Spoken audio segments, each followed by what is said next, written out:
If you're a facilities manager at a university, you know students rely on the cafeteria for breakfast, lunch, dinner, and the occasional late-night snack. So when a dishwasher breaks down and dirty plates pile up, the mess hall can turn messy in the blink of an eye. Enter Grainger. With over 1 million industrial-grade products and fast delivery, the product you need now is never far away. So you can turn that dishwasher back into a lean, clean washing machine. Call, click Grainger.com, or just stop by. Grainger, for the ones who get it done. Taxes was feeling so stuck. Sitting in traffic, squeezing into a parking spot, all to squeeze in getting tax help during your lunch break.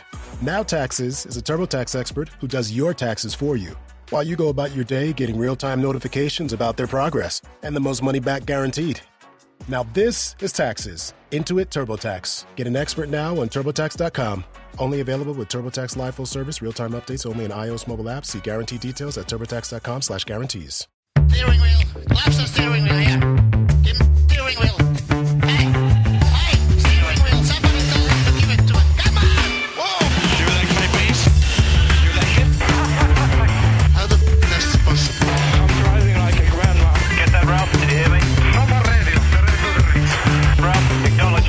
Now, come on, close it down and kill him. We've got a lunatic on the track down the Hanger State. Boys and girls, your attention, please. Hello and welcome back inside the Park from April podcast number 920. This is Todd. No, Todd, not now. AKA Negative Camera. You know why I've asked you here. You must convince the villagers that I'm harmless. That's not asking a lot, really. So tonight, for your kind consider, we got a lot to cover tonight. I mean, we really do. And there's really no news. And I know you're wondering, what are you going to cover? Well, I'm going to tell you what I'm going to cover when I introduce my co-host tonight. You know who it is. We got to go all the way to the right coast of our nation, nestled near the nation's capital, where she plies her skills. You know her. You love her. The lovely, the redoubtable Grace, how you doing? I'm doing pretty great, Todd. How are you doing?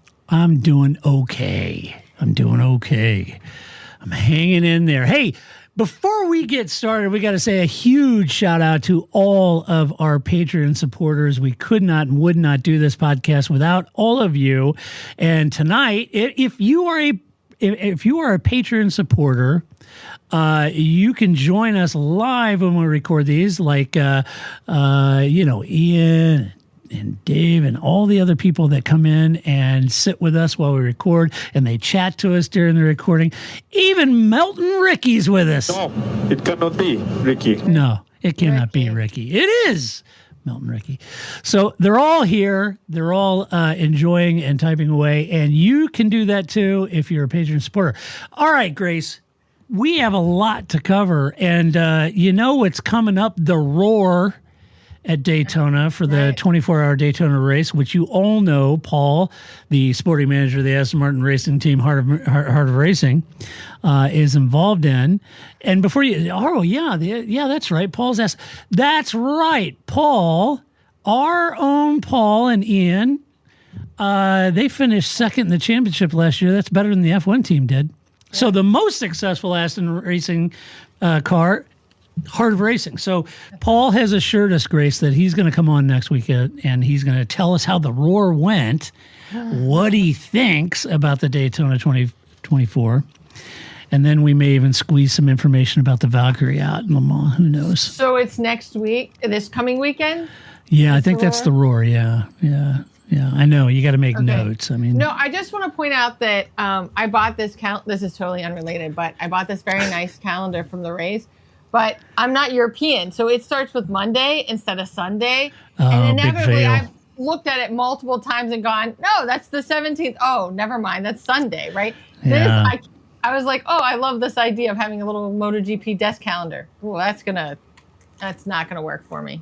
Yeah. So thanks, Europe. Thanks for starting your week on Monday and not on Sunday, apparently. Yeah, it still gets me when they put the day first and month second. So yeah, right. Like that always gets me. They don't have Pi Day. I don't understand why you would want this, but cool. Yeah.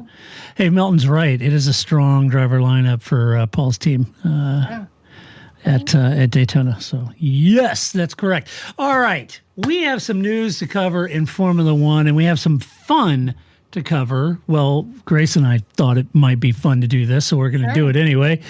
It's kind of how we roll. After 17, 18 years of doing this podcast on F1, I figure, we've got a little creative license, just a little. I don't like that you keep pointing how many years we've been doing this. It's kind of like long time. More and more of the commercials for vaccines. I'm like, oh no, I'm in the age group. Like I liked it better when the health screening commercials, PSAs were not. I was like, oh, I don't have to worry about that. No, I do. Well, there's probably plenty of people out there who think that we are the Depends of F1 podcast. I mean, who knows? Like, it's just too much. I'm like, oh, I don't have to. Oh shoot, I do have to get that. Yeah. Add that to the list. We gotta watch those shingles, Grace. Well, I don't want shingles. Shingles is who does? Shingles. Who does? Shingles is terrible. Yeah. Get your shingles vaccine, people. It's terrible. Yeah, Paul. Yeah, you're the only one on this podcast old enough to get a shingles vaccine, Paul. Yeah, Paul. Grace and I are pictures of youth. Yeah, we're way under that age bracket. Yeah, we are. So, so we got some stuff to talk about, right up front. Controversy. You got it. MBS strikes again. Your favorite controversy. Oh, yeah. I love me some MBS, crap talking, Yes. Very good. So MBS has made a comment about the media and the press coverage he has received. Imagine that. Can you believe that, Grace? I find that shocking. I mean, he's unhappy. I mean, really? I mean, why? What could he be upset about, right? People telling me sucks? Yeah, he's upset about that. They used more words than I did, but basically. People telling him he sucks. I like that. So here's what he said. He was at the Dakar rally, of course, down there, probably weighing in those drivers when they get out of the rally cars. He said this, quote, 3 years of critics against me. Do I care? Was I elected to listen to the media? No. I listen to the good media, the positive media, and maybe I make a mistake and you can come and criticize me in an objective way. And then they asked him about being treated unfairly, and he said, unfair, but the world is unfair. You look at some of the British media and they go against Saudi Arabia or me. But one thing I would say, go on and see the British Grand Prix. Is it the British Grand Prix? No, it's the Qatar Airways British Grand Prix. Please, you remove the budget, you remove the money, end quote. Cool. I think you know what the problem is just as well as I do. Yeah. I think we do. Well, that was great. First of all, I love that, I don't listen to media. I only listen to the good media. That's always a good strategy, is only to listen to people that agree with you, right? Nothing like in a good echo chamber. Exactly. You can't put the same weight on everybody, right? Not everybody's opinion should be as important to you, but you have to have some people that are pro you and are, going to give you the hard truth on both sides in order to make an informed decision. You can't just be like, oh, everybody loves me. I love these yes men. We're great. What's your problem? He's not a master of statecraft, is he? No, that's for sure not. No. Whoa. Well, it set off a firestorm in social media of comments about his analogy, as well as the dig at the British media and the British Grand Prix. If I'm honest, there's been, and then it was interesting because I was thinking, okay, he's going to get ratioed to hell, which he did. But I thought it would be interesting to read the comments and see the pros and cons, and there were some reflective commentary from British social media about selling title sponsorship roles to F1 and football, or soccer for Americans, but British Premier League football to the Middle East organizations, and some of that, but most of it was pretty pointed towards either way. I guess why address it or comment if he doesn't listen to the media and it doesn't bother you? Yeah, that's clearly. Yes, clearly it bothers him. I just think that's just my opinion. I mean, especially because he found the gut shot or right in the jugular, British Grand Prix right there. I mean, it's the heart. Yeah, this is a thing across all sports, right? I mean, golf has this problem. I mean, this is if you think having the Middle East own every sports sponsorship, if you think that's a problem, this is not just a Formula One thing, right? Every sport, I mean, that's where the money is. So it continues to be a discussion. And so, but the fact that he wasn't just like, well, it's not just us, it's every sport. They have the money, I just take it. What do you want from me? He's just like, yeah, you want a British Grand Prix? Guess how you're going to get it? Qatar's money. Yeah. Right? Exactly. Yeah. Great. Cool. That's going to win you friends for sure. Ian, one of our patrons, said the middle management energy is astounding. Yes. That is so exactly true. it. It's so true. You talk about miscast for the play, Ian. It is seriously miscast for the play. Mean, and especially because he could just say something rational or reasonable, like, well, what would you like me to do? Yeah. Right? You know what I mean? Like, he's looking at the books. He's going, who has money? Qatar has money? Cool. We're going to put that into my sport. I'd be a dummy not to. And we'd all go, yeah, you're right. Because if you don't take that money, somebody else is going to take that money. Right. Or maybe you should consider, other, sports washing or human rights or, there are lots of other things to get weighed into this decision. But that's not the approach he took. He did not take a sort of like reasonable, no, he went straight for the gut. He did. Yeah. Right. I mean, that was just a shot to the groin, Yeah. I mean, it really was. And I thought that was pretty harsh. So, yeah, well, I mean, he was ratioed to hell, but yes. I'm sure. I mean, and especially not a good look. And especially because he could have also been like, hey, we're at the car rally. Look, there's Carlos Sainz Sr. Wow, isn't this cool? Look, there's Sebastian Loeb, right? Like, I mean, there's clearly plenty of other things he could have talked about. If he wanted to say, hey, you know what, right now, we're at this occasion, let's focus on this, and we'll talk about that when we're in Australia or whatever. When we started writing our thoughts down on paper, it opened up endless possibilities. Ideas could grow beyond the borders of the mind, and it changed the world. Somewhere along the way, we lost touch with paper, distracted by devices made for every purpose except thinking and focus. On edge, waiting for the next notification. But what if new technology didn't pull us away from paper, but brought us closer to it? Listen.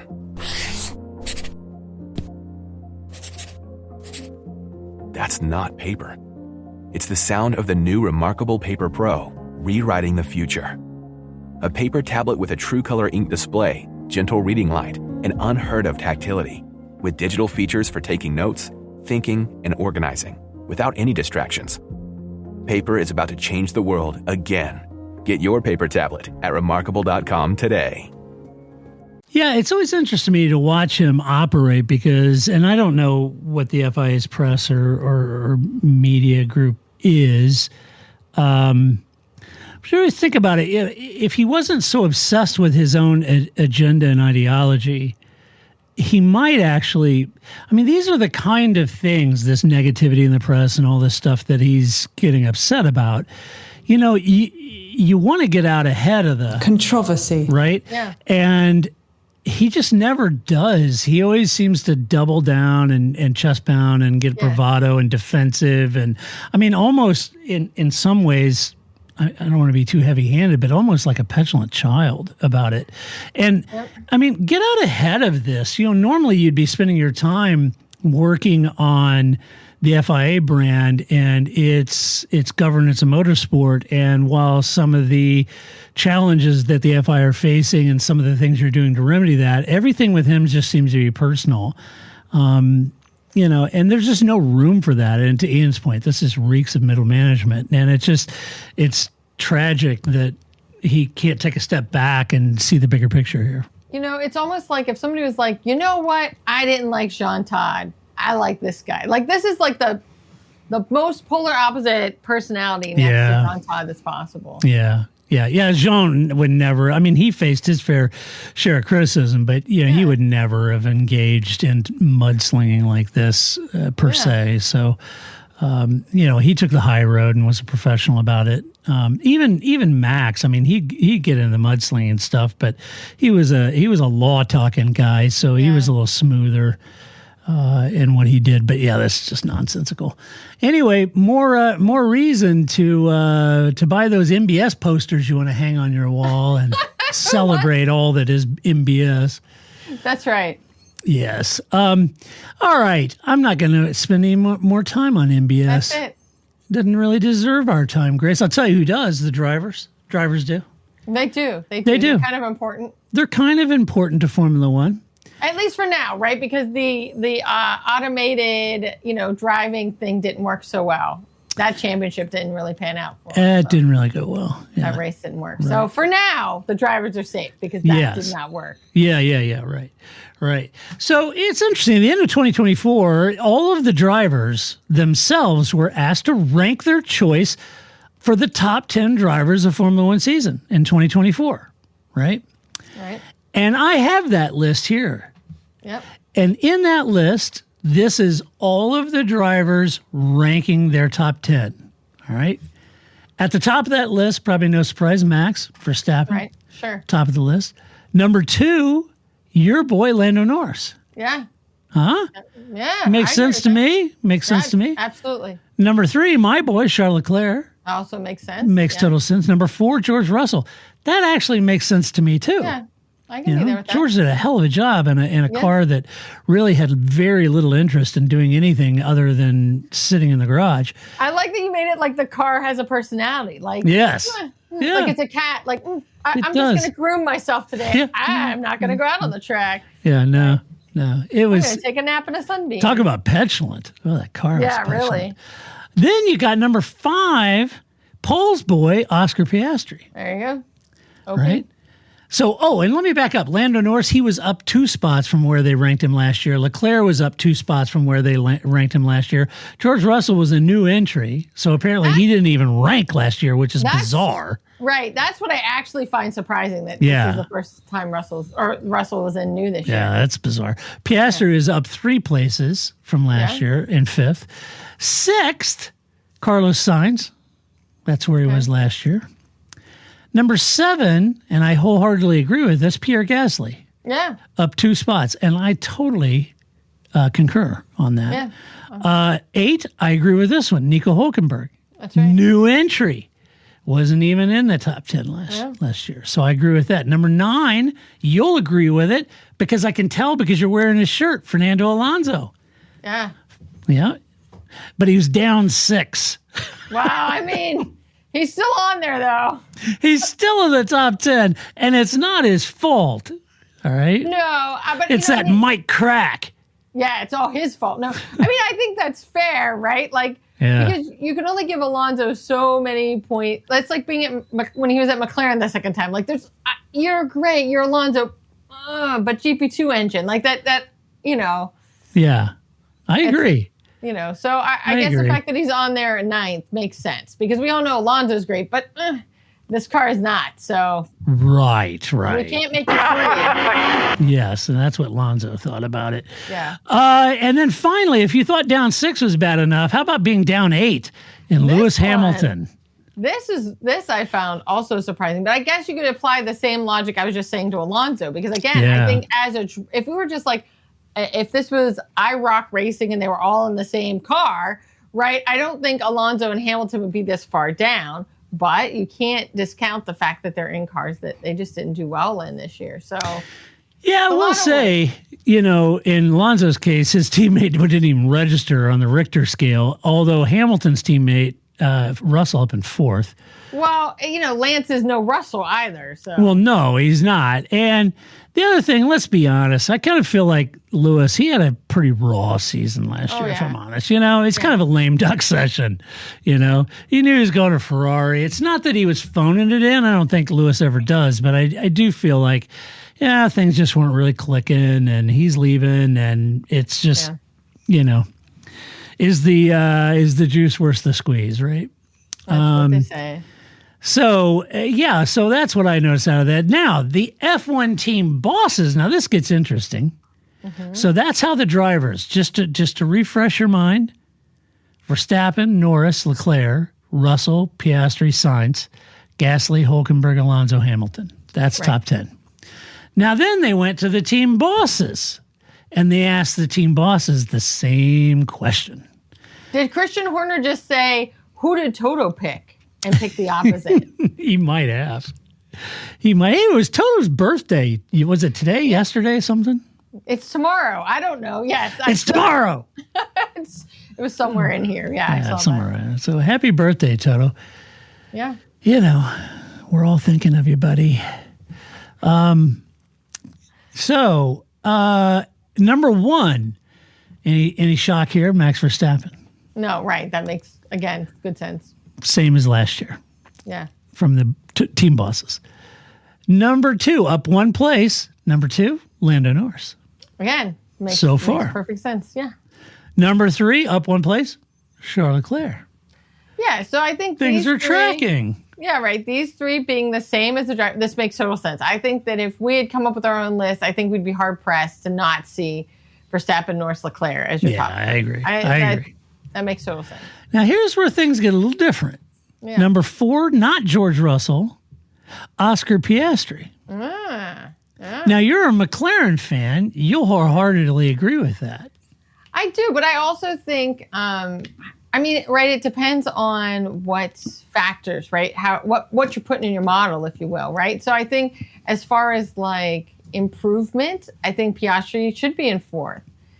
Right, he's still new, right? Like, so I think people are going to give more weight to him. Whereas Russell, they're like, we knew that guy was good. But Piastri, did we know that OP was so good? We didn't. So maybe that's what, kind of maybe more vibe-like, right? Like if you're kind of just hanging on the vibes, OP sounds like it should be higher than Russell. Yeah. Yeah. I don't know if I would agree with that. I tend to go with the drivers. I think Russell was in fourth. Carlos Sainz up one in fifth. Yeah, I agree with that. Then you have George Russell in sixth.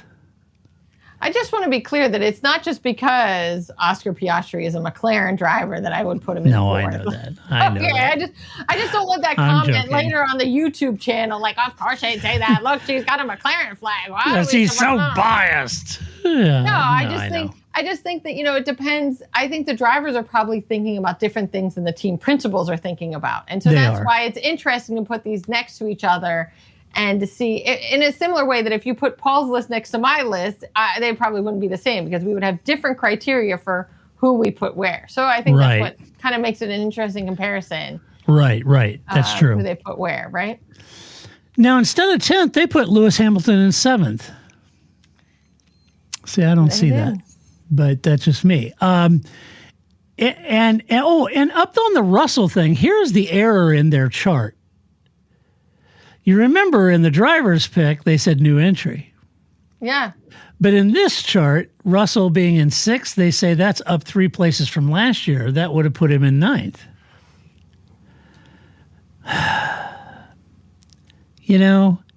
This is why we can't have nice things. Again, maybe, okay, so when you do, bear with me for a quick statistics lesson here. Maybe they had some people that didn't fill out the form. And so then what you do is you try to find somebody that's similar and you just like copy their answers over, right? It's how you fill in for missing. So maybe like Fred Vasseur didn't turn in his. So they were like, well, he's kind of like Toto. And they just kind of like put Toto's answers in for Fred Vasseur's. And so then you get more weight for somebody like Russell than you perhaps should have. Right. Or it could be a cut and paste error. Well, that's true too. Didn't you read my emails? Yeah. So anyway, what are you going to do? Hülkenberg in 8th. Did they get that right? Yes, new entry. Yeah. I think it's cut and paste. It should say new entry. I don't know. I could be wrong. Somebody will look it up real quick. And let's see. Alonso in 9th. Yeah. So that they agreed with the drivers. Here's where I totally disagree with them. Pierre Gasly in 10th. Don't agree. Do not agree. I'm going to say that Toto got 4 votes instead of 1. Yeah. That's why Lewis is in 7th and Gasly is in 10th. They swapped places. Or they just were like, well, I don't know. What did Toto put down? Just use that. Right. Yeah. What did Toto, Maybe Christian Horner only filled out slot 1. Well, it's WWTD. What would Toto do? Yeah, right? Like, I don't... Yeah. I mean, sure. But, I don't think Gasly should be 10th. That doesn't... No. Nope. I'm going to... All right, so who do you all agree with? I agree with the drivers. I think the drivers' rankings are correct. I think the team bosses, difficult to be unbiased there, but you know. I think if people are going to accuse me of being too much of a fan person over something, it would be Sainz. I'm like, Sainz should be higher on the driver's list than 6th. Yes. Yeah. Because I think, again, you could make that argument. Yeah. You're getting rid of Ferrari's best strategist. I think Sainz did a lot for that team. They didn't necessarily always do a lot for him. I think Sainz should be higher on the list for the driver's list. Hello. Hello. So, dear drivers, quit inventing, and Sainz should be up higher. I would put Sainz, so I could see Russell, Sainz, Piastri. Yep. And switch Piastri and Sainz. I'd be all right with that. Yeah. And when you consider the balance of it, let's see. Sainz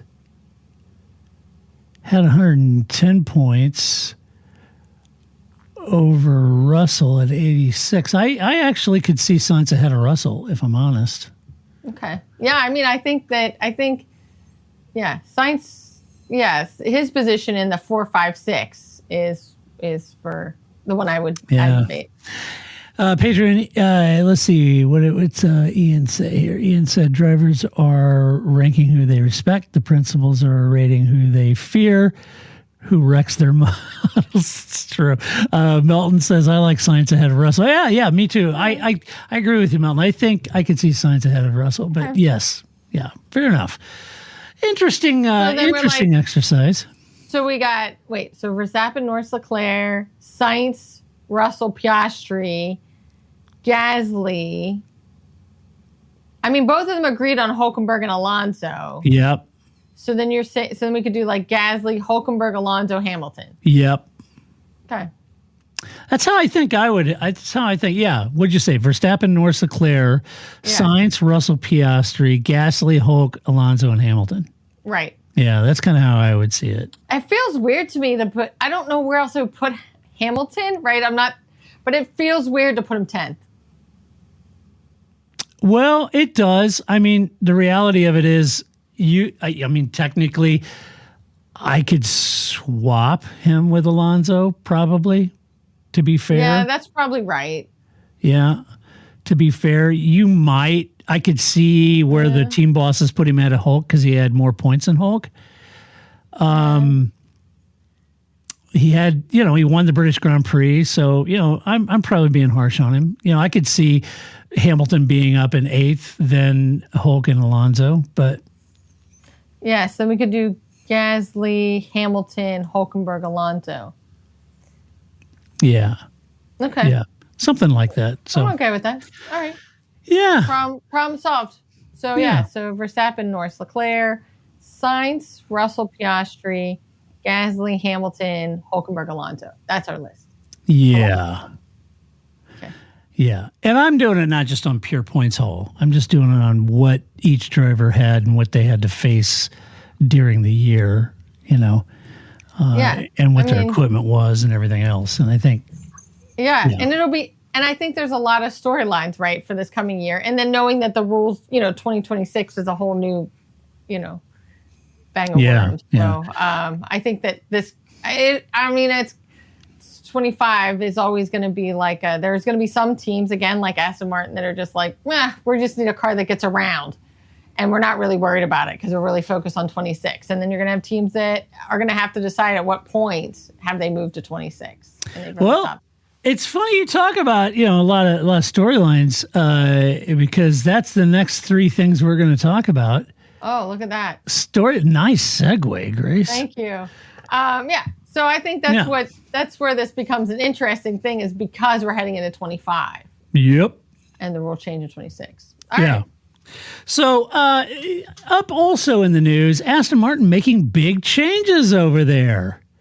And you're going to think, oh my gosh, did they put Felipe Drogovic in the other car? Nope. First of all, if you said that they replaced him with Felipe, it would be Alonso that they would replace, right? Like that would be the actual That'd be something they would do. Oh. That seems like it would be something they'd do. Did they put Franco Colapinto? No. Oh. Okay. What'd they do? Oh, they just demoted Mike Krack. Yeah. After 3 seasons. So now Andy Cowell has taken over the helm of the Aston Martin team. Mike Krack, who has held that role for 3 seasons. The team said this, quote, "To deliver the best race performance, the team's aerodynamics, engineering, and performance departments have evolved to become separate, dedicated trackside and AMR technology campus based teams with both reporting to Andy." Yes. So we've talked about this at length. And I did see a headline that said Lawrence's patience is getting thin. But with everybody but his son. But yeah. Well, I was just going to say, the obvious elephant in the room is his son's lack of points. That held the team back from finishing higher in the Constructors' Championship. I mean, I get it, Larry. You want to win the World Championship. I get it. Right, don't we all? But know. You can't just toil around in 6th, 7th, 8th place and then boom, win the championship. Right. Sometimes that doesn't happen. Not everybody can have a Braun GP moment, right? Nobody should shoot for that. Right. You know what I mean? Like that is, right. It should not be, that is beyond, like, I don't know what comes after hope is a plan, right? Hope is not a plan. I don't know what, like idiom comes after hope is not a plan, right. But that is that, a slightly mapped out hope.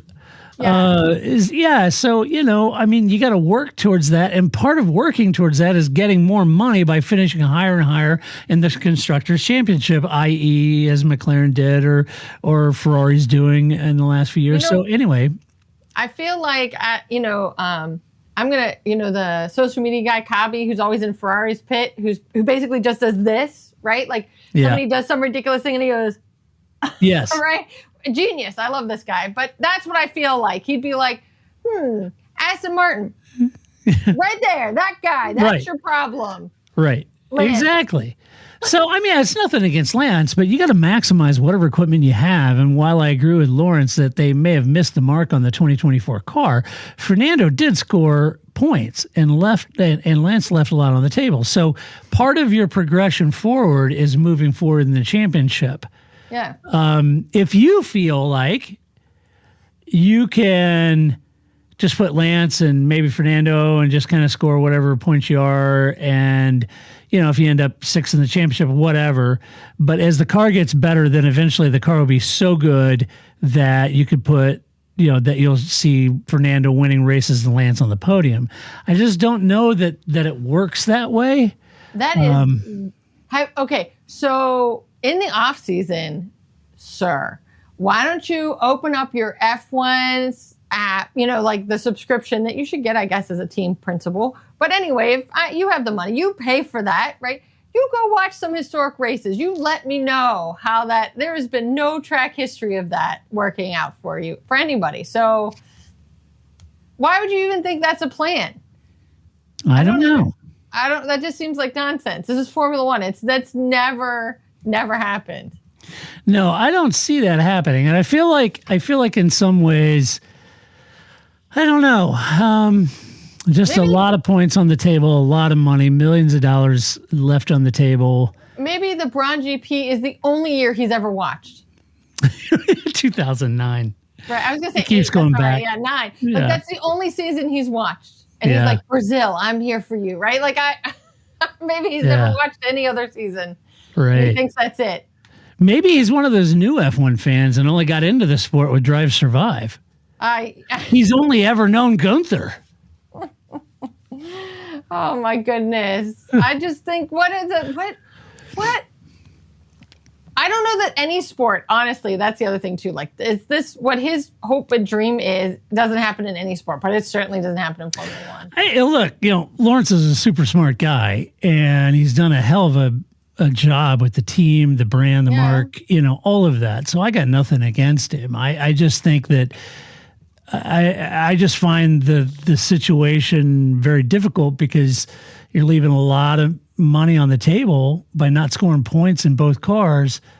And, if you feel like Fernando's the one you're spending a lot of money on, and so he should be delivering points. And right now, we don't have a car that's going to be finishing that high in the championship. It doesn't matter. I don't know what the logic is, but I feel like you should also be developing future drivers because, Fernando's a little long at the tooth, and you have Lance, but I just don't understand the program. So maybe now with Andy in, he was with Mercedes. He was their powertrain guy. So let's hope he can make an impact in this new role. And Mike, if those huge Mike Krack fans out there, all you Mike Krack fans, and I know there's a bunch of you out there, he's been moved to the trackside officer role.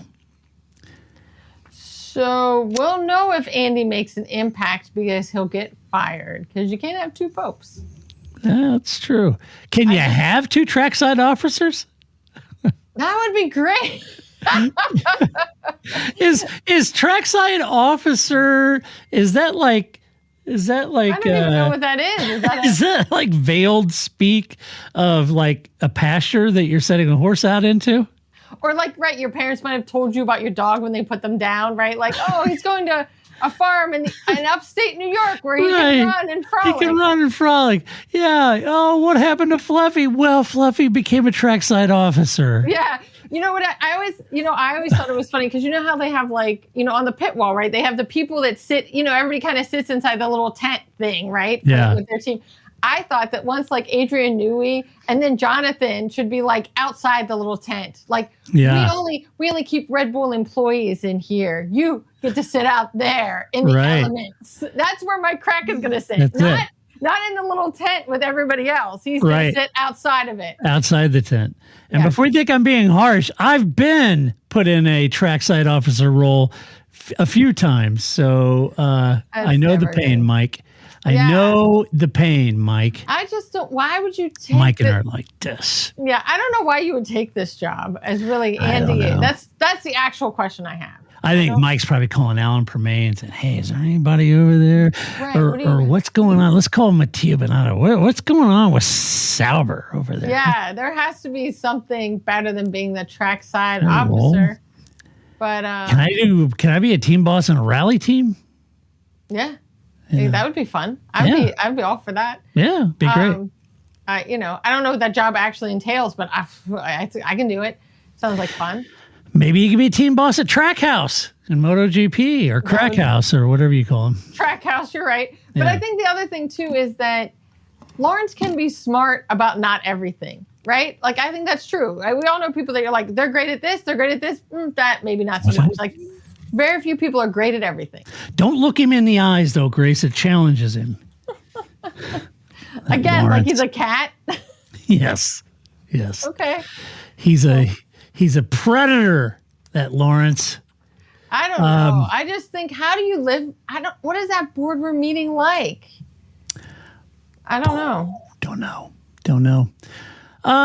Right. Also, another big driver news, Alpine nabbed Franco Colapinto. Yep, you heard that right. Alpine has secured Franco Colapinto as a reserve driver for 2025. Now, Franco leaves the Williams system. He leaves the safety net, the nest of Williams, to go over to Alpine, right? Which is interesting that Williams couldn't, or wouldn't retain him as a reserve driver. I find that interesting, number one. Number two, now Flavio has a new young gun in the stable, but what message does it send to Jack Doohan? I'll tell you what message I'm sending to Flavio Briatore if you screw over my boy Jack Doohan. Listen. This is not going to be okay. Jesus Christ. I mean, come on. The guy, he hasn't even had a full season in the car. He's already marked. This is the kind of stuff I hate Red Bull for. Let him at least let him Logan Sargent it. At least let him get out there and fail and then replace him. You're not even going to give him that chance. You're going to replace him before he even gets out there. I know. Not okay with that. He's close enough to know kind of what's going on, but not too close to become a target. Oh, man. I don't know, man. I think that's an interesting message. It's understood that he's on a short-term race contract. Add that Jack, and one wonders how Jack will take this signing, and will they make changes quickly if Jack isn't performing? Would they go all Red Bull on him? right? I'm just saying, you think that Mick Schumacher's mom was a problem. You just wait till Mick Doohan shows up at one of these races. I'm pretty sure that'll be a problem. That's not going to go over real well. He'll go all Jos Verstappen on them. Yeah, right. Yeah. Who's getting drugged down the pit lane by their ear? Yeah. Ollie Oaks is having an affair. You'll hear that next, I just think I just wouldn't cross Mick Doohan if I was Flavio, but sure, cool. Do what you want. I don't know. Is it the right move? I don't know. I would say it's all very typical Flavio, though. I agree with that. Is it the right move? I don't know. Is this Flavio's move? Yes. This sounds very exactly right. Yes. Yeah, I just think maybe Alpine is trying to do like Aston Martin for a while was just like trying to gather all of the like non-driver, they were just like, we need 7 technical directors and 60, like they were just gathering resources from every team. And maybe that's what Alpine's doing with drivers. They're just trying to capture all of the drivers to their team because then nobody can have them. I have all the drivers. Right. You don't know what you're going to do with them, but cool, you got them all. Oh, I know. So anyway, there you go. Franco just waiting for Jack to stub his toe, and then he's going to say, Logan Sargent him. Yes. Send him back home. I love the idea of Ian. I assume that was for Mike Krack, but either way, I like the idea of Mike Krack having a T-shirt cannon. I do too. Like, that's his job now. Yeah. Hey. That would be great. Hey. Yeah, that's good. I like it. That actually would be fun. That would be a fun job. Yeah, wouldn't it? I'm sorry. Did I hit you in the head, Lawrence? Oh, I'm new. I want the fully automatic T-shirt cannon. Oh my gosh, that would be great. It would. Trackside entertainment. That would be good. Speaking of entertainment, all right, this is where we get off the rails a little in the podcast. If you've made it this far. This podcast gets off the rails. What are you talking about? No, of course not. Never. Of course not. So I thought it might be, because everything is, who out there isn't having fun with AI these days, huh?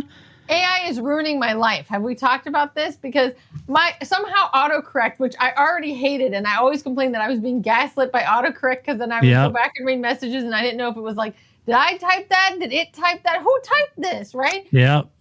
I have like early onset mental problems. I don't know, right? I can't tell autocorrect. Now it just like autocorrects the things that I'm like, what? That's not even remote. Like at least before I could understand why that's what your guess was. Yes. It's just worse now. I know we talked about how Google is worse now, right? Like AI is ruining everything. What are you making better for me, AI? Nothing. I know. Well, I thought, wouldn't it be all the rage? So I thought, let's have a little fun with AI. I like that. So I went to AI and I asked it to do a deep search on all drivers, 20 drivers for the 2025 season, and create based on their personalities, what's at stake at the team, their teammates, where their performance was last year if they raced, take into all out of this big ass prompt, right? Right. And I went in there and I said, now for each driver, create what you think their New Year's resolution should be. Now the fun part of this is it totally missed RB. Yes. So that is their New Year's resolution. They have none. They don't even, AI didn't even know they were driving. Couldn't find them. Again, the Yuki slander continues. Great. I know. And I would have loved to see what AI thought the Yuki resolution should be. Yes, right. Right. So no AI. RB. Apparently, Paul Charsley got to the AI as well. Right. Yuki slander. Right. And so anyway, but I thought it'd be fun to go through. Now, this is what AI, this is after, it wasn't like, hey, make up New Year's resolution for each driver. I told it, I had this really long prompt. I told him what to take into consideration. I said what, factors to consider. And they weren't all just, driving stats or that was part of it, but it was also, the pressure that they're under the team, see if you can determine what their driver contract ends. So it was all of these things, right? Now, let's run through them. I think that it's pretty funny. Okay. All right. Number one, we'll start top. Max Verstappen, Red Bull Racing. AI says the resolution should be adapt to team changes and maintain championship winning performance. The context here is with key team members departing, including his start guy, Michael Manning, Verstappen must adjust to new dynamics to continue his dominance. Okay, so first, the second half of its resolution was fine. Maintain championship winning performance, but adapt to the team change? I don't think that's how this works. Have you never, again, much like Lawrence Stroll, have you never watched this sport before? I don't think that's how this works. Right. I think it'll be the team need to adapt to Max's changes. Yes, not the other way around. Max ain't adapting to your changes. You adapt to his changes. Right, correct. right. That's right. Let's see. Liam Lawson. Wait. Who's Michael Manning? Is that a real person? I don't even. Did I miss that? Is that some sort of news? I don't follow. I don't know what a start guy is. Is that like team officer? I don't know what start guy is, and I don't know who Michael Manning is. But I don't know. I don't either. I'm gonna Google it here. You know, now you're just feeding the AI misinformation. This is great. It is, isn't it? AI is gonna associate someone named Michael Manning. I don't know. If Michael's a real guy, I apologize. Yes, he did depart. Michael Manning is a key figure in Red Bull Racing, is changing roles with the team. Managing has been with Red Bull since 2011. Has worked closely with Max since 2016. Yes, so he is. Doing what? No. It's not important right now. Oh, okay. Yeah, all right. I'm such limited time. I can't follow like 12 people deep in each team. I just can't. I just don't have time to follow that. I wish nobody I did. can. I just think that I don't know either what a start guy is or who Michael Manning was. If I worked in the business and I was in the paddock and that's my job, then I'm sure I would know Michael Manning, on a first name basis. And I bet we'd sit around and have a beer together. But I don't. And so there you go. I mean, do any of them know who I work with? They don't. So it's fair. Right. Michael doesn't know anybody I work with. Start guy. He should. I need a start guy. I need a start guy. Start guy. Let's see. Liam Lawson, resolution is, AI says his resolution is seamlessly integrate into Red Bull and support Verstappen while showcasing personal talent. The context here is promoted to replace Sergio Perez. Lawson needs to balance being a supportive teammate and proving his worth in a top-tier team. I mean, this is pretty true, but good luck. It's pretty true, but I don't know. I think Liam is more Oscar than he is Sergio. Yeah, but I just think that maybe this is the contract. Maybe the AI has access to Liam's contract, and that's where it actually pulled this text from. That's what it says. Right. Yeah. Right. I don't know. A, if he can be supportive to Max, and B, if he will. I don't know. I don't know. Let's see. Lewis Hamilton at Ferrari. AI says his resolution, embrace Ferrari's culture and lead the team back to championship contention. No pressure, once again. Right, no pressure, Lewis. The context, transitioning from Mercedes to Ferrari, Hamilton aims to revitalize the team's performance and adapt to a new environment. Yeah. There you go. You got it. You can do it, Lewis. That's pretty straightforward. That's pretty real. A lot of pressure, but that's a good one. Charles Leclerc, AI says his resolution should be collaborate effectively with Hamilton and elevate personal performance to challenge for the title. The context is partnering with a seasoned champion. Leclerc has the opportunity to learn and push himself further. So I find that patronizing. I was going to say, I don't think learn is right, but I do think that Charles Leclerc does do better with somebody who pushes him, right? I do like think Seb did. Right. So I think there's I think this is poorly worded is what I would give it. If I was the one that was using this as a starter, I'd be like, right. I think that having somebody that's really, as opposed to it's the opposite of the Alonso clause. Alonso does well when it's somebody who's not competing against him and not pushing him. That's when Alonso has problems. Leclerc does really better when it's somebody that's really on him and can really push him. And so I think that part's true. But that's not the right wording. But yeah, good luck with that collaborating effectively. Whatever Yeah. that means. Ian said oxymoron, Ferrari culture and success. Yeah. That Well, hurts, Ian. That hurts. That's There's- painful to me. I mean, here's the maybe thing. Fred's got it. Charles, here's what I would say is this. I don't even think about Lewis. You focus on your career. You focus on your title run. You focus on winning. Don't worry about it. Let all the noise and all the crap about Lewis, don't even focus on any of that. You're already giving him a run for the money this year or in 2024. So just focus on your championship bid and go out and kick butt. All right. Don't get wrapped up in the Lewis thing like Nico did, like Alonso did, like Valtteri did. I mean, I think the thing is the difference is that Charles Leclerc is their number one. You know what I mean? I think that's just a different dynamic than the other teams where they were coming in. I mean, Alonso didn't know that Lewis was going to be great. He thought he was the number one. Wrong. Nico Rosberg was always going to be a contentious relationship between those two. So I just think that Leclerc's getting support from Ferrari is different than those other situations. I mean, I agree. Like, never get down into the noise. I just think that if you just purely plunked Lewis out of his noise and you plunk Charles out of his noise and put them next to each other, it could be really successful. It could. I mean, it could be a killer driver lineup. There's no doubt about it. Let's see. Next up, George Russell, Mercedes. Resolution. This is interesting. Lead Mercedes through a transitional phase and mentor rookie teammate Andrea Antonelli. I don't think it's his job, but cool. I don't either. It says with Hamilton's, this is the context, with Hamilton's departure, Russell becomes the senior driver responsible, guiding the team, supporting Antonelli's development. I don't think so. I think AI has that wrong. George, in my opinion, George has to do a couple things. First of all, if they show up with a competitive car, George's got to go out, win races, and go for the championship. Yes, number correct. one. Number two, if it isn't as competitive, he's got to maximize the podiums and possible wins and points. Keep the team at the top.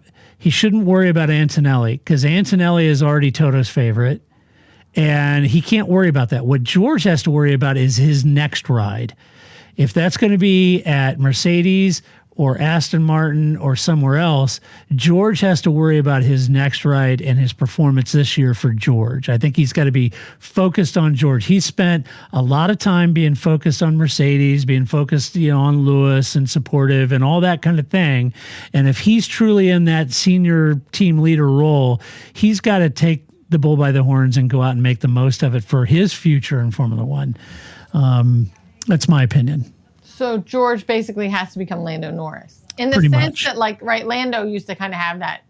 Yes. Lando, he's the fun guy. And now Lando isn't just the fun guy anymore, right? So George has to stop being the fun guy. I agree, Grace. Yeah, right? exactly. And really stick it to Mercedes because I agree with you. He is really driving for his next contract, and so he is wherever that is, and so you are going to have to. Yeah. Yeah, and playing wet nurse to Kimi, that's not in his job. I wouldn't even entertain that. Again, I think they got that from some Drive to Survive fans. Probably. You know what I mean? I don't know that that's ever the other driver. Nobody ever thinks that, right? No. And then with Kimi Antonelli, his resolution, AI says, is to adapt quickly to Formula One and absorb knowledge from Russell to accelerate growth. Now, I agree with that. He's stepping into Lewis's seat. A lot of expectations around him. Toto is all in on Kimi. It's clear. You can see the way Toto reacts about Kimi versus how he reacts about George. It's pretty obvious. And so I think Kimi can learn a lot from George by observing and watching and listening and, just keep his head down and try not to crash. And I think I think that's exactly what he's got to do. Don't be Logan Sargent. Yeah. No. Be more Franco than Logan. Yes. Correct. Yep. Lando Norris, McLaren, resolution. AI says resolution is to capitalize on McLaren's advancements and strive for consistent podium finishes. Yeah. I would agree with that. Mm-hmm. This is just my 2 cents. But I think Lando's got to come out of that box firing hard. Oh, yeah, I agree. To nullify the whole papaya rules crap in 2025. He needs to come out and immediately, first 3, 4, 5, 6 races, put enough distance between him and Oscar that they're not sitting on the pit wall, all, nail biting and road ripping about what to do about poor Oscar and who's going to get offended and all that. It's one thing with Lando trying to fight Max or Charles for the championship. It's another for trying to fight internal politics and keeping Oscar happy because you never know, you may need him and blah, blah, blah, blah. So I think Lando needs to do himself a favor, immediately put enough distance between him and Oscar that they're not constantly, struggling with what the hell to do about team orders back there. Yeah, and I think the resolution for the team is we shouldn't know about that. Keep it to yourselves. Figure it out behind closed doors. Mass hysteria. There you go, Ian. He said dogs and cats living together. Mass hysteria. Exactly. So I agree. I think the easiest way to be the best is to just, blow the doors off it, and then it doesn't matter. You don't have to worry about team. Right. It's something I always say in business, but, he just needs to make his competition irrelevant. Yeah. So from Oscar's standpoint, AI says he needs to build on rookie season. Not his rookie season, experience to challenge Norris and secure strong results. Way to go, AI. I was going to say, is this Mike Manning all over again? I don't know. It's Mike Manning's rookie season. What the hell? Who's he drive for? He's driving for Piastri F1. Way to go, AI. Let's see. I agree. I think that whole resolution stumbles all over itself. Yeah. But for Oscar, to be honest with you, he's got to do the same thing I just said. He needs to come out, put enough distance between him and Lando that this becomes the Oscar show, right? Yeah. He's got to knock Lando's feet off the desk at McLaren. Right. That's what he's got to do. So it's a wickedly talented driver lineup at McLaren. Wickedly talented. Yeah. Let's see. Fernando Alonso, Aston Martin. AI says his resolution is to leverage experience to develop the car and mentor Lance Stroll. Well, aren't those days over by now? Yeah, right. Can Lance be mentored? No. Sebastian Vettel couldn't do it. None of us can do it. Right. He had Seb. You got Fernando. I mean, hell. At that point. Yeah. I mean. I don't know. You may have a career in, upstate New York and late model modifieds or something. I don't know. Yeah. That's not Fernando. Fernando's job is to maximize the points for Aston Martin and get podiums, get back to where they thought they were a couple of years ago and start getting some podiums and hope they can deliver the car. That's right. Lance, his AI resolutions demonstrate consistency and competitiveness to validate his position with the team. Bingo! AI nailed it. They hit it out of the park. How did they do that? How people paint live, love, laugh or whatever in their house. This needs to be painted on the wall. What? Live, love, Lance? Yeah, right. Something, but consistency and competitiveness to validate your position, right? That's what's going to be painted above your door. It's like Melton Rickey says, mentor a 7-year driver? I don't understand. Yeah. No, there's no mentoring involved. Yes. So I think AI, if it's ever been correct, it's correct there. Yes. Validate your position, my friend. Validate that position, Lance. That's right. Next up, Pierre Gasly at Alpine. AI says his resolution should be to lead Alpine's charge towards the front of the midfield and aim for occasional podiums. I agree with that. Yeah. I think that is an aggressive yet possibly attainable goal. And survive Alpine. Survive the Alpine, politics. The Renault-ness of this all. Renault-ness. Survive. It's all very France. Yeah. Yes. Survive the whole Renault-ness of the thing, right? Right. Yes, right. It's like Ian said, we don't need no stinking engine. No, that's right. Let's see. So, Pierre, yeah, I agree with that. Jack Doohan, AI says his resolution is to transition smoothly into F1 and learn from Gasly to accelerate development and do whatever you can to avoid Franco Colapinto. No, he didn't say that last part. I agree. He needs to just soak it up from Pierre. Absolutely, like a sponge. And I would say for Jack's point, knowing that Franco is just sitting there in the wings, and for Paul and I talked about this in race reviews. I like Franco Colapinto, so don't take this the wrong way. Yeah. But just because he looks like Senna doesn't mean he is Senna. All right. And the reality of it is I'm not 100% convinced yet on the Franco Colapinto thing. I think he's really talented, but I think there was some hype involved there. And so because of that, he's got this role, and you know why he's there. You know why Flavio's got him, because I don't know that Flavio's convinced Jack's going to do it. And I think he brought in Franco because Franco sort of galvanized South America. Oh, yeah. And he's got a big wave of popularity behind him, whereas Jack doesn't have that.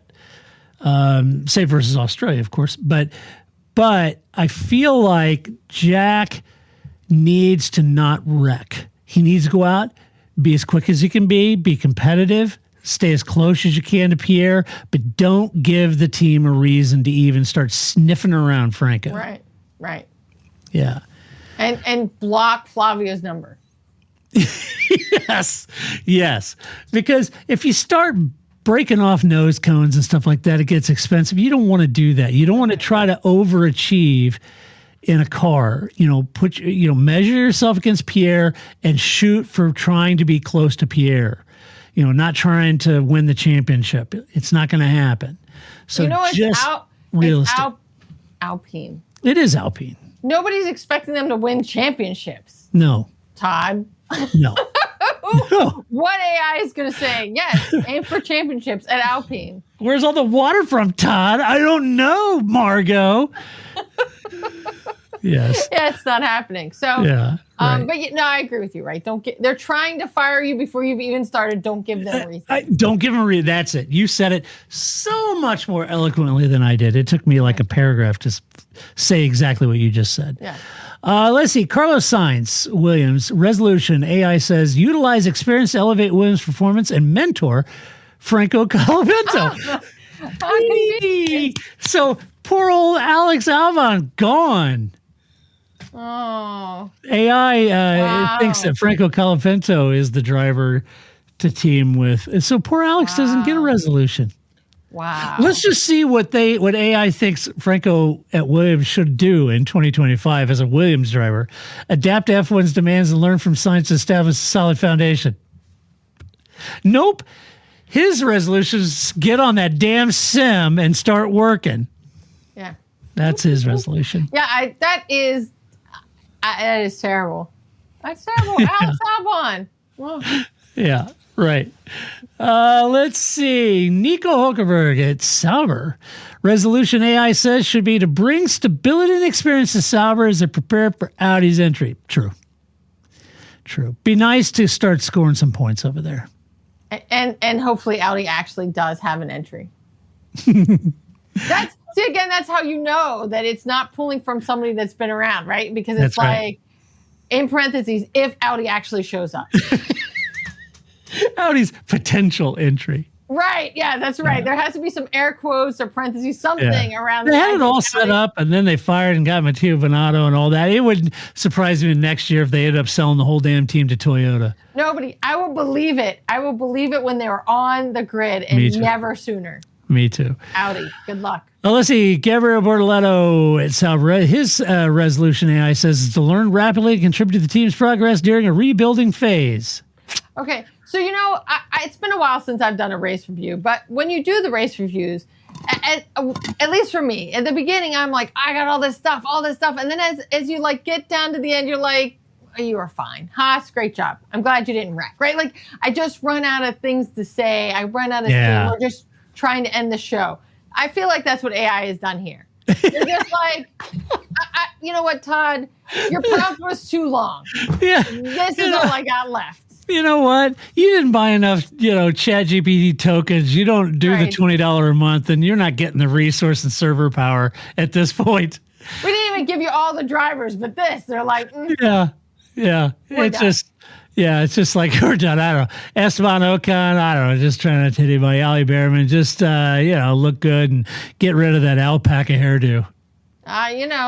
It's the rage. It's the rage. Yep.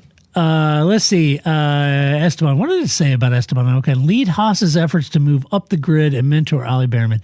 Probably true. Yeah. Yep. He's got a lot of weight on his shoulder because they're losing K-Mag and Hulk. Don't punch anybody. Yeah. Ocon, because don't get punched by Max. That's right. I'm just sure there's a lot. I don't know how he doesn't have just a lot of anger and frustration at this point in his life. So, because I'm pretty sure if somebody had interviewed him 10 years ago, this is nowhere where he thought he would be. This is not the life he envisioned for himself. And so, right. Just be careful, man. That red mist is already there, and it's only January. I agree. Yeah. I think that's good advice. So, let's see. Let's do some Alvin's Cats, shall we? Let's do it. Let's do some Alvin's Cats. Shall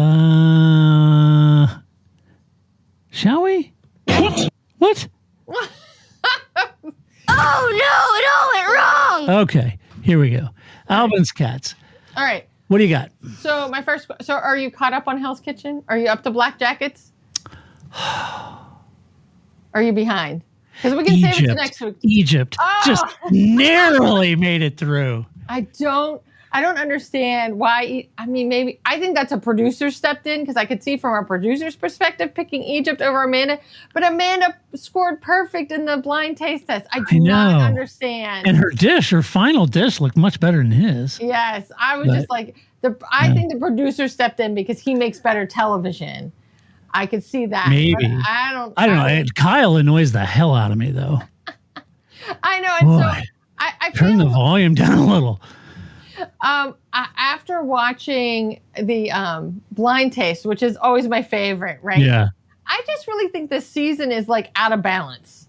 It just doesn't seem to have the it just seems rushed. It seems like too much of the cooking, not enough of the little challenges. There's no real personality bonding. I don't know. This season, I don't know if they got a new executive producer. It just doesn't feel, it's not the same. I don't know. I think it's the contestants. I mean, let's be honest. They've all got the personality of a carp. Yeah. And maybe, I don't know.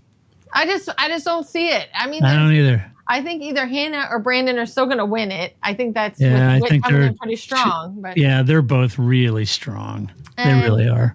But I just feel like I'm not entertained by any of this season. Don't go back to Connecticut. Maybe that's what we've learned. Stay in LA or Vegas. Yeah, go to Vegas. Right. This is not cutting it. This is, I don't know. This season I just have not enjoyed as much. Yeah, it's like, the when they win, it's like, I'm going to send you to a museum. Yeah, those are always and we don't even see that because there's nothing to see. So how do you show them having fun at a museum?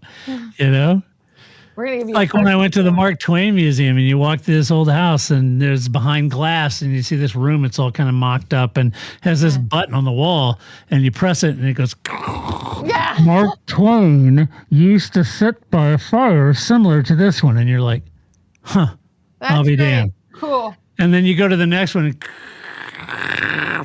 Mark Twain would use cutlery similar to these. I'll be damned. Cool. Yeah. Okay. Whatever.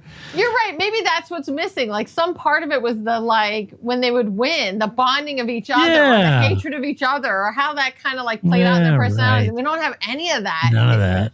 I don't know. Right. Don't do this ever again. I did do real quick 2 things. One is that so often I've been known to complain about how everybody in Formula One right now is some shade of blue-green. And I hate that when I try to watch the dots on the track and I'm like, I don't know, is that Mercedes? Is that Aston Martin? I don't know. They're all some blue-green color. It's a bluish green. I was concerned watching football that was going to be the problem with the Eagles and Green Bay because I get it. They're 2 different shades of green, but they're both green.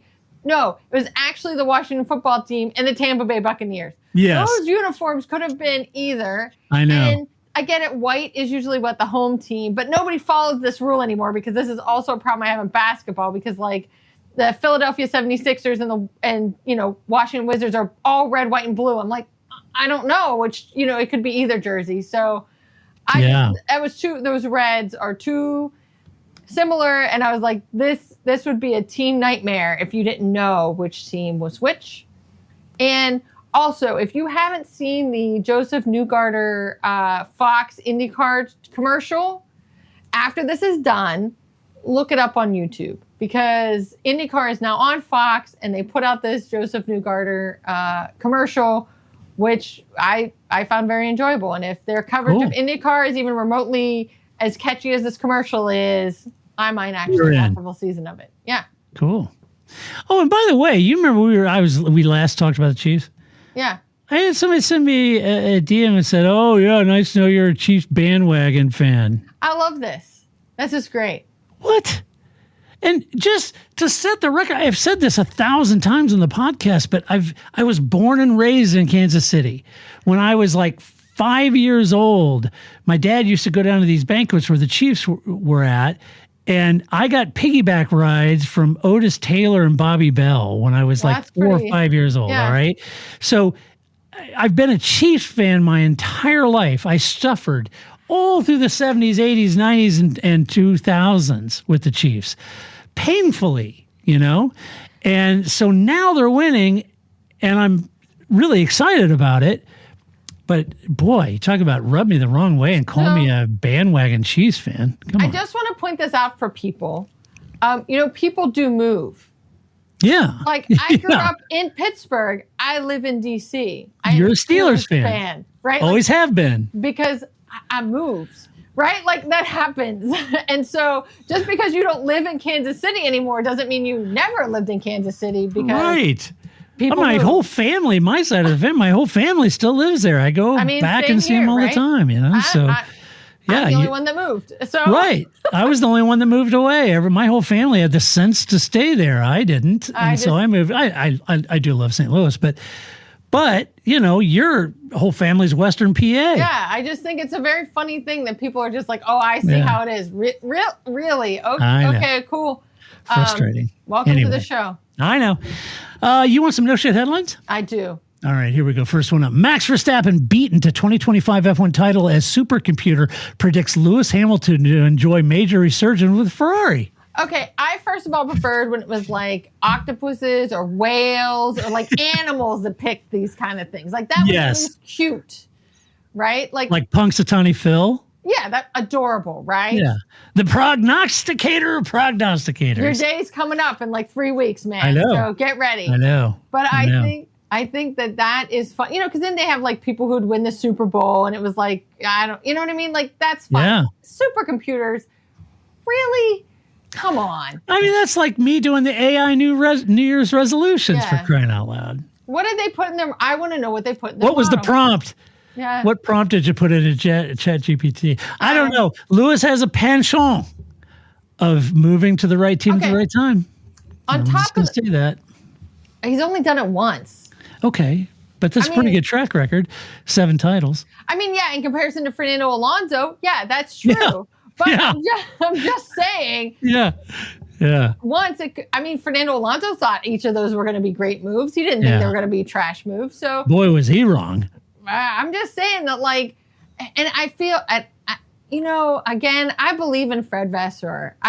After this season with McLaren, where I was totally like, I refused, and now I'm all in. I feel the same sort of way about Ferrari. Like, there's a part of me that's always like, yeah, but you're Ferrari. But maybe I believe in Fred Vasseur. Maybe your team has turned the corner. But it's as if the supercomputer has never heard Ferrari before. Like, have you never watched this sport? I'm a Ferrari fan. I'm a Chiefs fan. I've suffered through all the years with Ferrari. Trust me, since I was little. I just think that, I would love this to be true. I would love for Ferrari to have resurgence. I would love for Fred Vasseur to be right. I'd love Ferrari to be delivered to where they should be.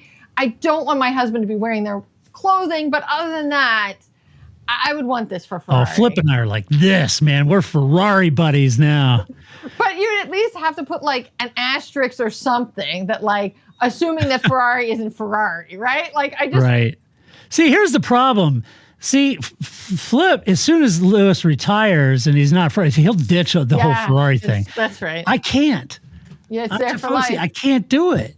I mean, it's just like you and McLaren. Right. Yeah, I can't, you know. I got too much merch now, but... I know. I also, speaking of, unrelated to supercomputers, but have you seen the amount of footage that Williams has put out for Carlos Sainz? Yeah. Talk about a team in love with a driver. Like, apparently, maybe this is why the AI doesn't think Alex Albon's at the team, because they're just like, all this, we scoured YouTube and all we can find is Carlos Sainz. Carlos Sainz tying his shoe.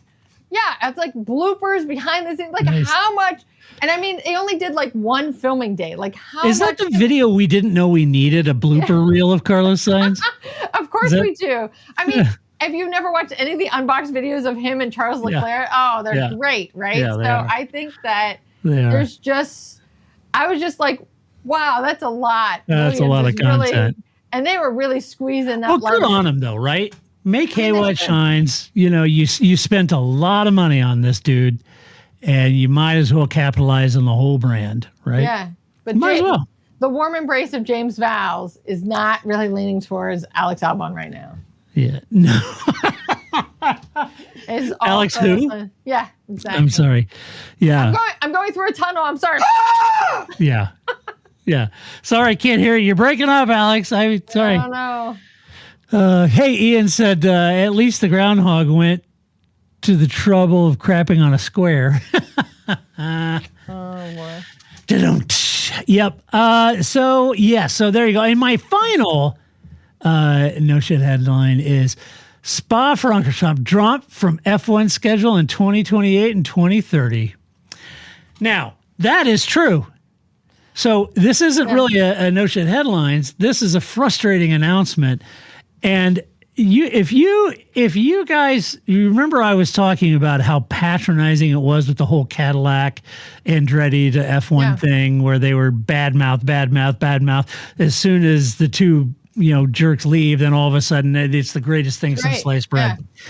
Well, they did it again because they purposely are going to rotate races in Europe. They left Spa off for 2028 and 2030, but the whole press release was how awesome it was that they got a 4-year deal. They'll be on, for all the way to 2031 or whatever it was, but it's rotating. It was the most patronizing way of saying, sorry, but we're not going to do Spa every year.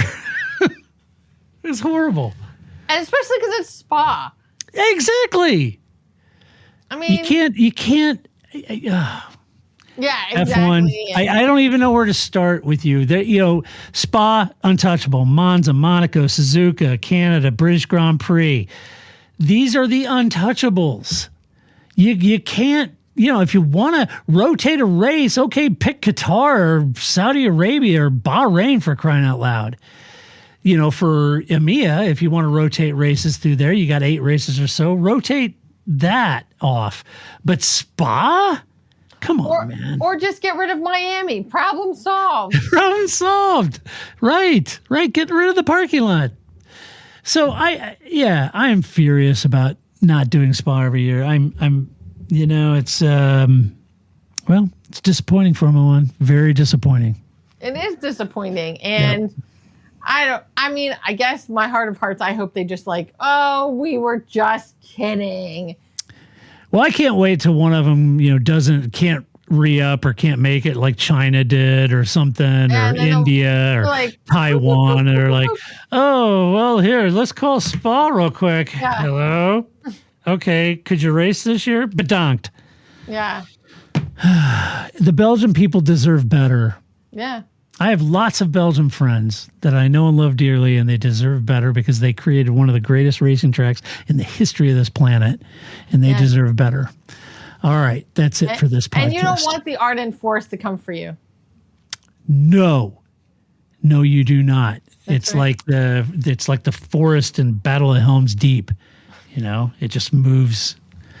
It's not a pretty sight. Yeah. All right.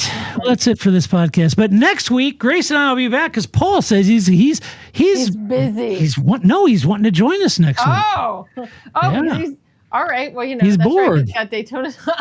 It's over. He's done. Paul's like, no, Paul is actually going crazy busy. They just had the race 24-hour in Dubai this past weekend. He's got the Roar coming up this week. He's got Daytona coming up. Then he's got Sebring. He's got the whole Valkyrie. I mean, they're just, I can't even keep up with what's going on over there. They announced a new driver today. They had Hannah join the GT3 team. I can't even. You got to get up. He's like James T. Kirk. You got to get up awful early in the morning to get one by Paul. When is the big car launch for Formula One? It's coming up here. Yeah, wait. In a couple of weeks, right? 3 weeks? Something? I don't know. Something. Yeah. I don't know. Like I could have researched that ahead of time, but I didn't. Yeah, let's not do any research. That's boring. Let's just make it up. All right. Well, I mean, that's going to be interesting. It's going to be interesting. All right.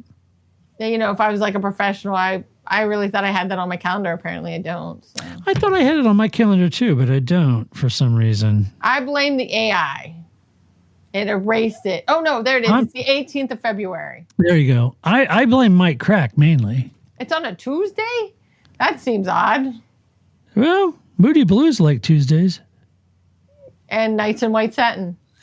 There you go. Is my Gen X slip showing? I mean, those are the What a Gen X. Oh, man. Yeah, you're right. I don't care. I guess maybe an old Gen X. I guess I think of Moody Blues is older than that. But it's boomer. It's boomer tunes. It is. You and I just got the collateral damage from Is it. that like yacht rock? I like boomer tunes. Pretty much. It's boomer. No, I say that because my youngest daughter created a family playlist on Apple Music. The title of the playlist is Boomer Tunes. This has got all those boomer tunes of yacht rock. It's hilarious. That kid is great. Yeah.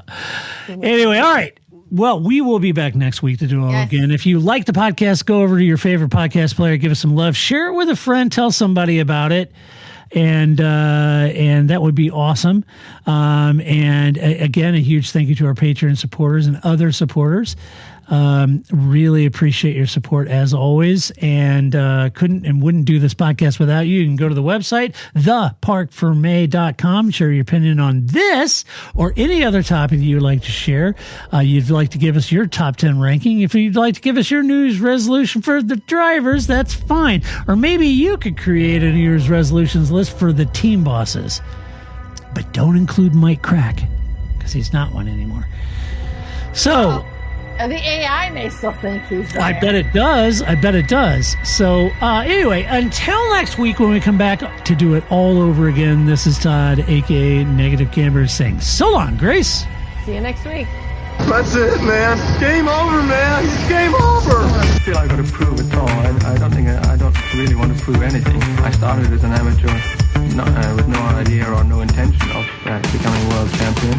I was curious to find out what it was like to drive a car fast, to drive on a certain circuit, to drive a certain type of car.